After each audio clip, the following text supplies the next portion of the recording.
नमस्कार विद्यार्थी मित्रांनो, आज कॅप राऊंड 2 अलॉटमेंट लिस्ट जाहीर झालेली आहे. आता यामध्ये सगळ्यात मोठी अडचण आहे ती कोटा अंतर्गत राखीव जागावर ज्या विद्यार्थ्यांनी प्रवेश घ्यायचं ठरवलं त्याप्रमाणे अर्ज केलेला आहे. तर त्या विद्यार्थ्यांनी एक गोष्ट करायची आहे की आपण जो काय प्राधान्यक्रम दिलेला असणार आहे तिथं त्या कॉलेजमध्ये आज जाऊन तुम्ही भेटा, कारण आज कॉलेज लॉग इनमधून ती यादी त्यांच्यापर्यंत पोहोचलेली आहे आणि त्यामुळं तुम्ही समक्ष तिथं जायचं आहे. वास्तविक पाहता तेही कॉलेज ज्यांच्याकडं ती यादी गेलेली आहे त्या विद्यार्थ्यांना ते कॉलेज बोलवून घेईल आणि तिथं गेल्यानंतरच मग तिथून प्रोसेस सुरू होणारी आहे.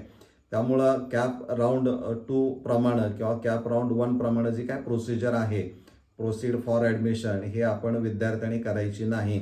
त्यामुळं कोटा अंतर्गत राखीव जागावर ज्या विद्यार्थ्यांनी अर्ज केलेला आहे त्या विद्यार्थ्यांनी एकतर ते उच्च माध्यमिक विद्यालय कॉल करून ॲडमिशन घ्या म्हणून सांगेल, पण त्याही अगोदर आज तुम्ही जाऊन त्यांना भेटून आपलं नाव आलेलं आहे की नाही याची खात्री करून घेऊ शकता.